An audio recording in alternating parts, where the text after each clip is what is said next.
Hello everyone. Thank you for attending the BAS Electrochemical Webinar 2023 Spring. I'm Mimiho from International Sales Team, and I will be the moderator. Today, it will be the fifth lecture of a series of lectures in the field of coordination chemistry and electrochemistry, introducing basic electrochemical methods and applications, with a focus on organic complexes, introduced by Professor Masa-aki Haga from Chuo University. Today's theme is Coordination Chemistry and Electrochemistry, Dating Ring Disc Electrode and Spectroelectrochemistry.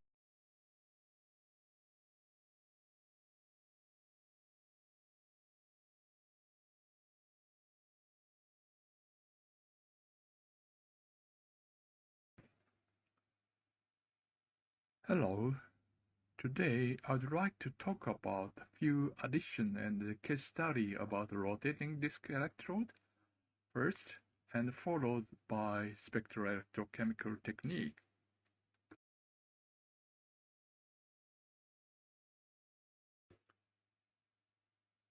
In the last 4 lectures, I have focused on electrochemical measurements, mainly cyclic voltammetry method and their interpretation of the obtained CV data in terms of electrode reaction mechanism.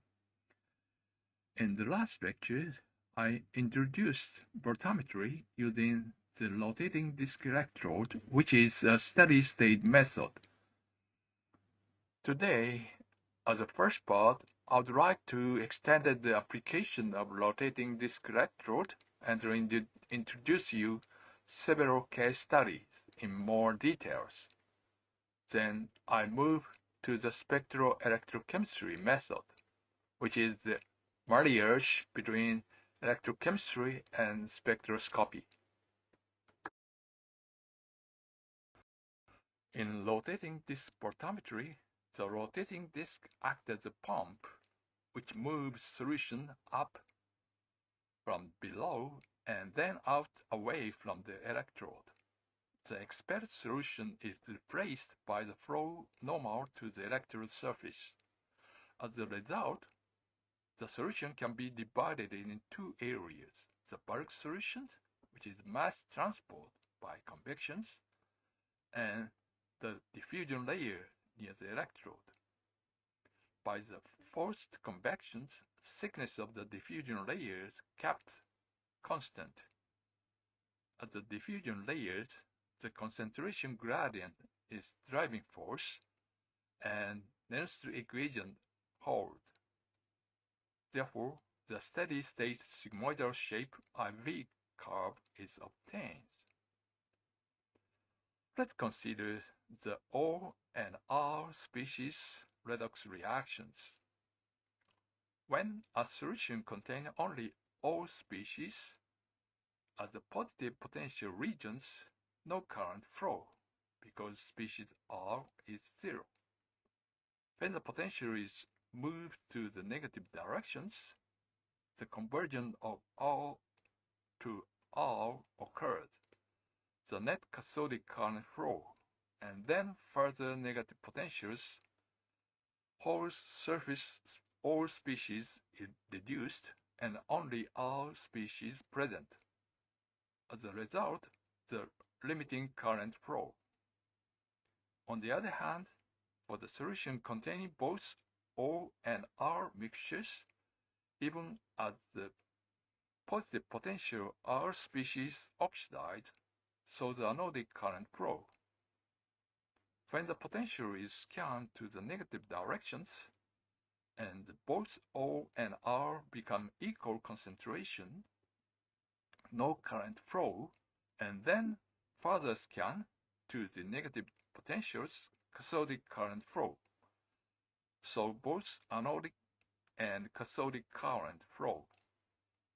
And the ratio between anodic and cathodic current is proportional to the concentration ratio of O and R species.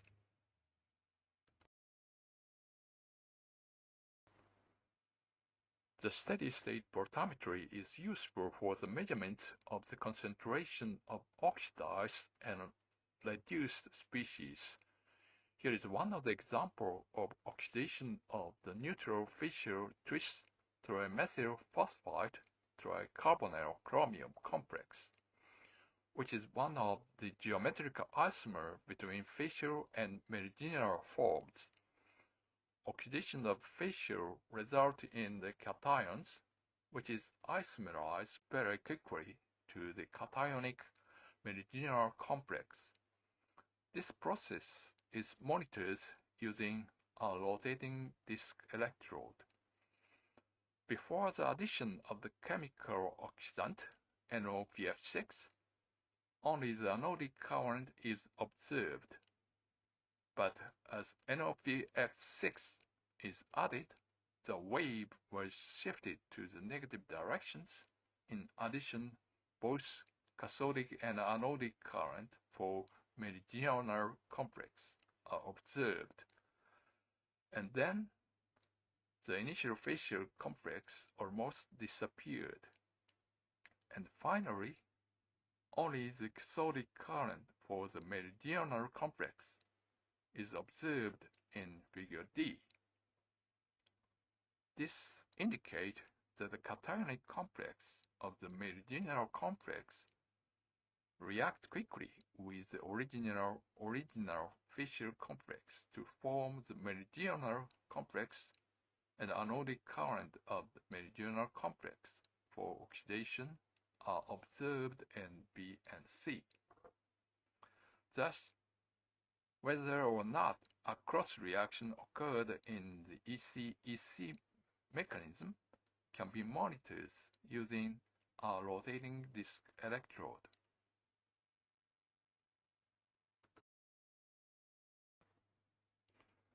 Other case study comes from our study in ruthenium-osmium tetranuclear complex bridged by bis-benzoimidazole dipyridines. In the complex, coordinated benzoimidazole ligands show proton-coupled electron transfer, and further, central ruthenium complex has 3 benzoimidazole group, but peripheral 3-osmium has only 1 benzoimidazole group. Therefore, in Fourier diagrams, 2 lines for central ruthenium and peripheral osmium couples were crossover upon solution pH change. At high pH,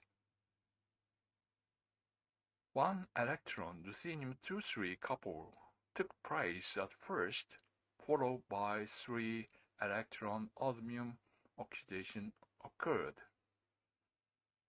At lower pH regions, first 3 osmium is oxidized and then ruthenium oxidized. By the controlled electrolysis we can get 1 electron oxidized ruthenium 3 osmium 2 complex of the fully deprotonate state was prepared. CV is shown in the bottom. And then proton was added and this solution CV changed dramatically. All the peaks moved to the positive potentials regions and the exchange of the order between osmium and ruthenium process occurred. This is proton-induced intramolecular electron transfer occurred from peripheral osmium to central ruthenium side, as shown in this figure. But how to prove this process? We can use rotating disk electrode. The initial state of ruthenium 3 osmium 2 saw the first cathodic current for ruthenium 3 to 2 reductions and followed by 3 electron anodic current coming from osmium oxidations.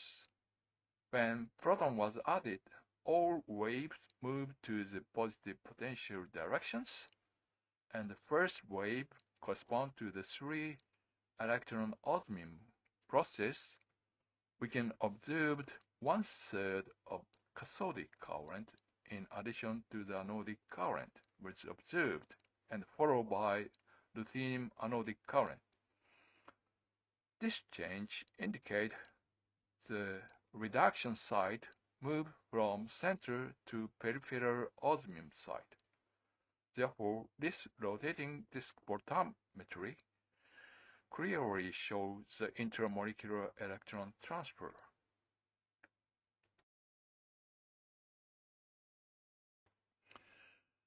Another important application of rotating disk electrode method is to determine the reaction rate on the electrocatalyst at the electrode surface.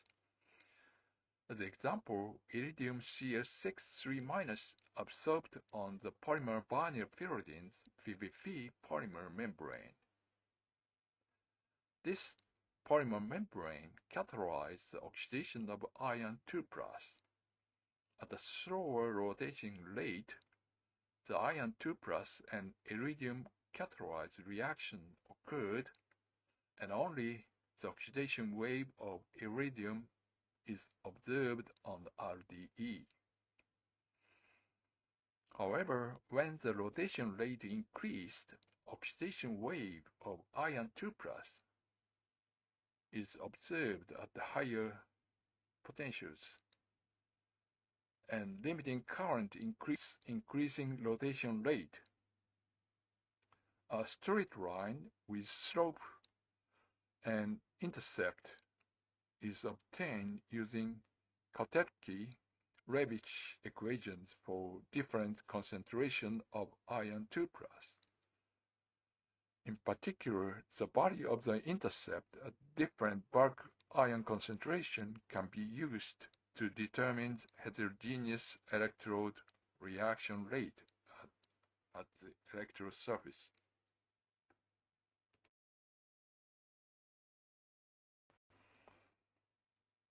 The most important example is to evaluate catalytic performance from the reaction rate in a fuel cell, such as hydrogen oxidation reductions, oxygen reductions, evolutions.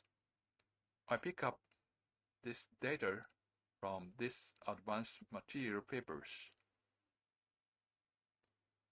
One example of polarization curve of hydrogen oxidation at different rotating speed of RED voltammetry on a platinum carbon electrode. The Kautsky-Levitch plot at 0.5 volt is shown as the insert, and the exchange current determined from the Tafel plot according to the Bachelor-Balmer equations. Similarly, the polarization curve of RDE for oxygen reductions with platinum carbon electrode is shown here, and the intercept of the Kautsky-Levitch plot shown that kinetics play a large role in the onset of the current, so the electrode reactions rate can be determined from the intercept at different potentials. So far, we have focused on the chemical reaction that occurred on the electrode surface, but also important to know the property of the chemical species that formed as a result of electrode reactions. The term spectroelectrochemistry is a general term for such techniques. Non-spectral methods including UV-vis spectra, near-infrared, infrared, Raman, and APR, as shown here, which can be applied to the electrochemical method.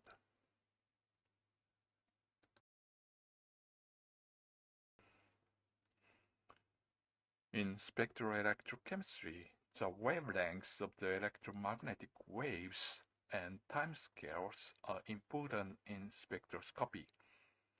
When considering the timescale in electrochemistry, electrolysis by applying the voltage to electrode takes approximately 10 seconds to a few minutes. On the other hand, UV vis and infrared takes 10 femtoseconds, and for Raman picosecond and EPR microsecond and 10 picosecond is the time domain. As wavelengths become shorter from microwave to IR, visible light, UV, and X-ray, in this order, the energy of magnetic field also increased.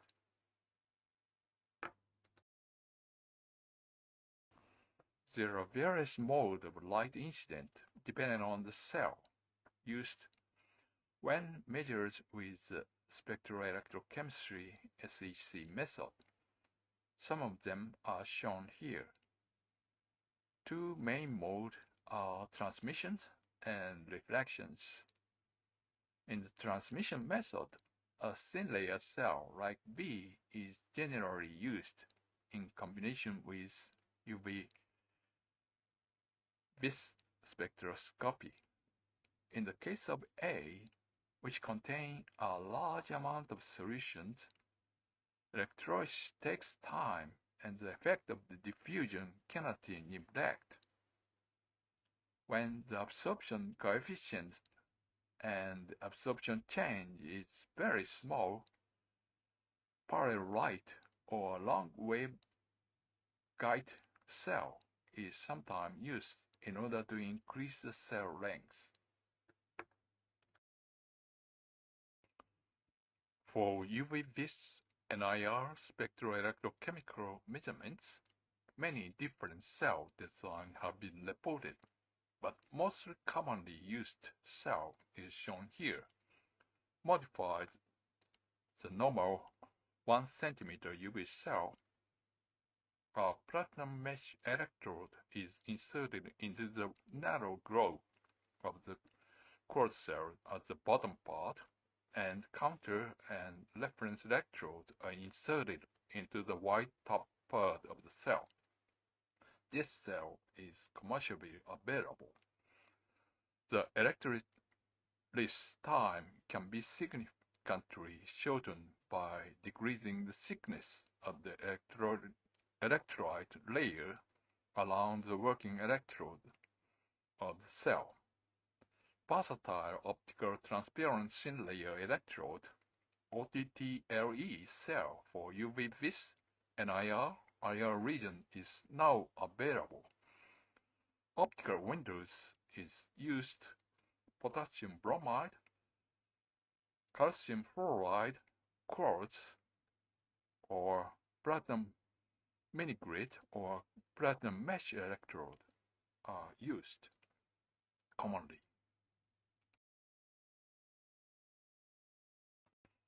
One thing to note for thin layer spectroelectrochemical measurement is that the solution should be 10 to the 100 micrometers thick, thinner than the diffuse layer.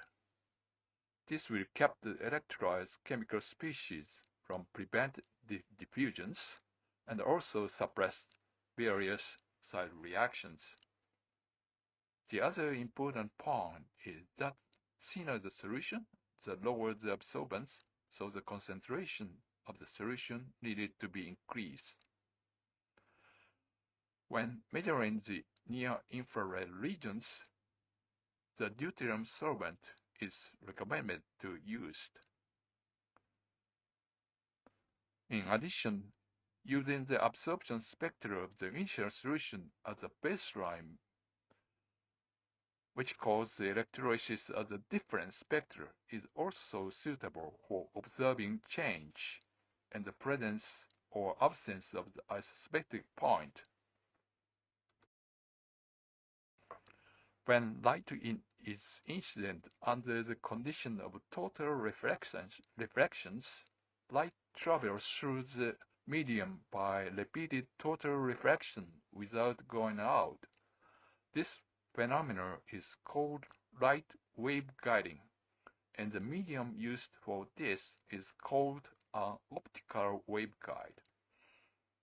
The incident light emits surface wave called evanescence wave on the surface of the waveguide. Their intensity decreased exponentially if there are molecules or other substance on the surface. These wave absorbed, and the amount of the light intensity decreased. By measuring this absorption change, the absorption spectra of the surface molecule can be measured. Since these are surface wave, change due to electrode reaction can be monitored, and since information on the molecular orientation can also obtained by using polarized light. We'll give one example of thin layer spectroelectrochemical measurements and describe how to analyze the data. Here is the osmium complex, which is the bridging bidentate fashion is the benzoimidazolate we synthesized previously. We use the thin layers quartz cell with platinum mesh as a working electrode and three-way side tubes. Two oxidation waves were observed from CV, and each wave was electrochemically oxidized to observe the absorbance change. As shown here, the MLCT band around 500 nanometers was reduced, and there are several isospecific points will be observed. From the change in the absorbance, concentration of the oxidant and reductant in the investigation were determined from the difference in the absorbance, and plotting the logarithm of the quotient of the set potentials versus slope of line gave the number of electrons, and the intercept gave the halfway potentials.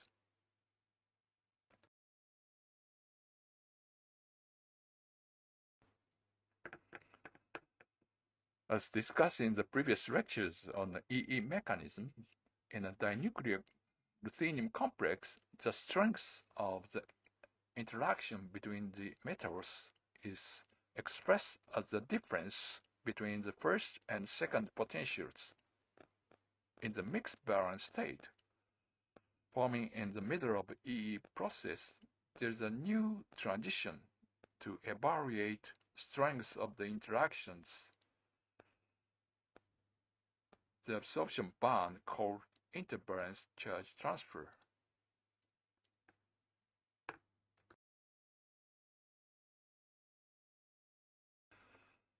The intervalence charge transfer is a photo-induced electron transfer from one ruthenium site A to the other ruthenium site B, which is related to the thermal intermolecular electron transfer as shown in these two-state models.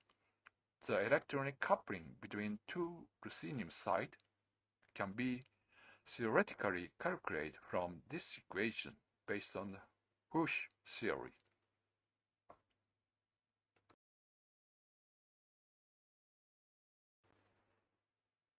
We can measure the IVCT band not only in the solution but also the surface immobilized complex.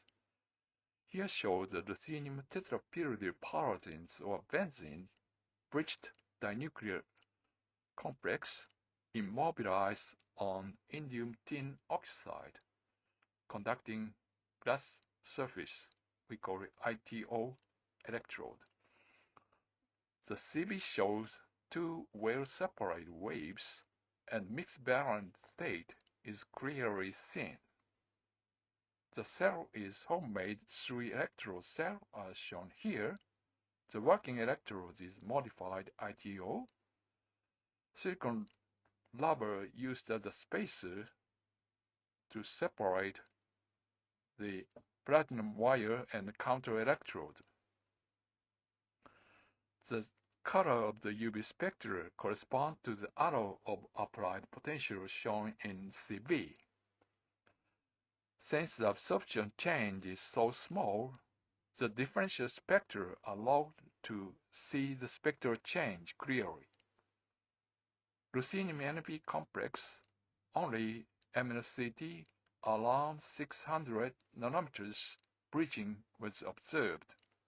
On the other hand, ruthenium CP new IVCT band appeared around 1140 nanometers. This band is only seen in mixed balance state, and further second oxidation, this band disappeared. This is a characteristic of IVCT band.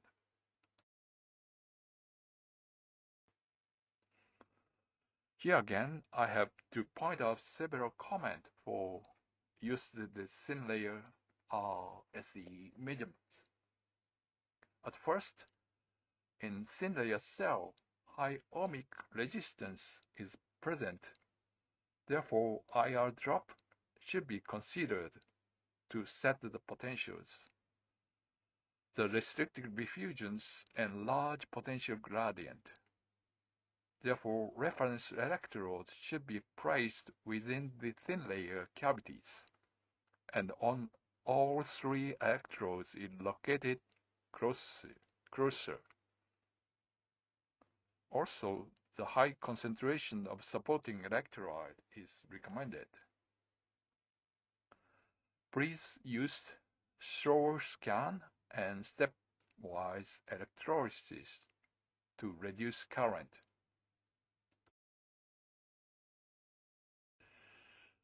Here's another ruthenium dinuclear complex. Two-step 1 electron oxidation waves observed.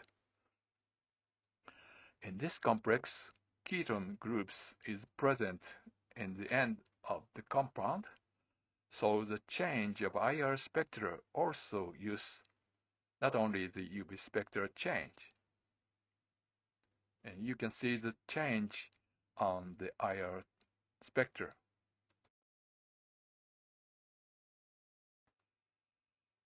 Raman spectroelectrochemistry was also used to observe electric state change during the oxidations. In the sample, we used here the ruthenium multilayer film on ITO. In this case, when the potential change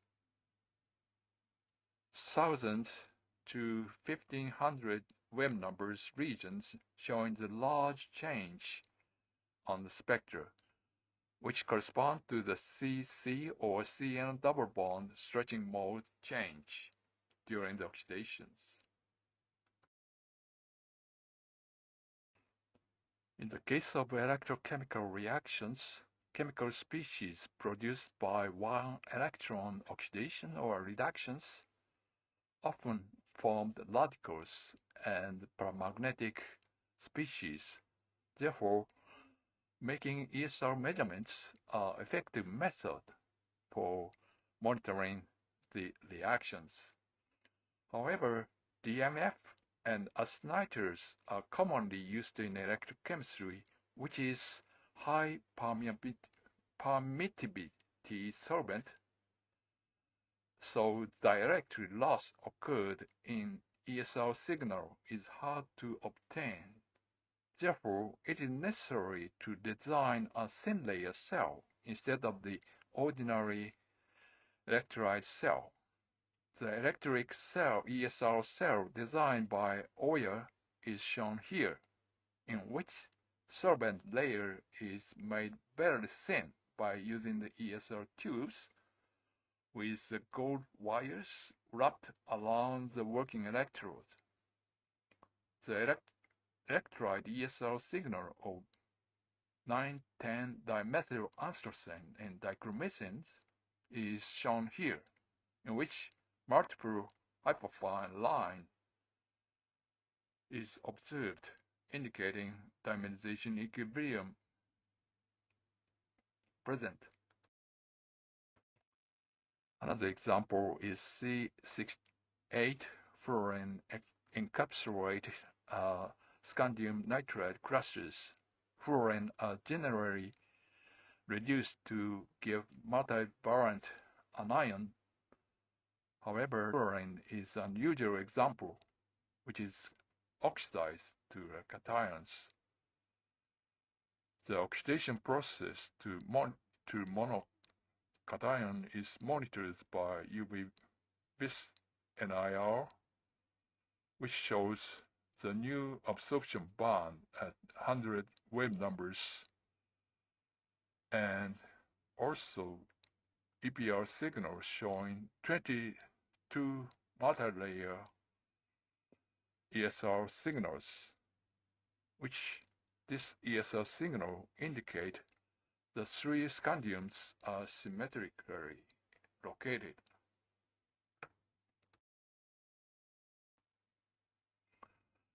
In summary, today's I talk about the rotating disk electrode provide a steady-state sigmoidal shape portograms, and kinetic parameter can be determined by Kotecky-Levitt plot. And spectroelectrochemistry is a species-focused spectroscopy which provide more information about the redox reactions. Many spectroscopic techniques can be combined with electrochemistry, such as UV-vis NIR or ESR.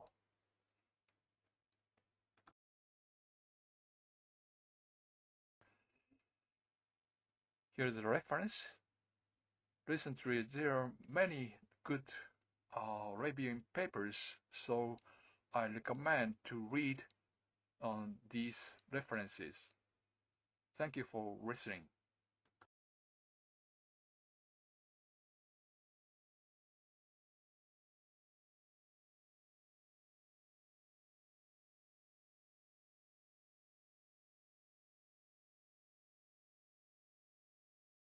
Thank you, Professor Haga. If you have any question regarding to the lecture or other topics, you can contact us.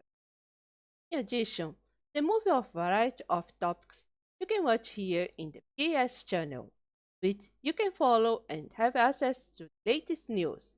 Also, you can watch Professor Haga's past 4 lectures. The next webinar is already scheduled for June 7th. For today, thank you and have a nice week.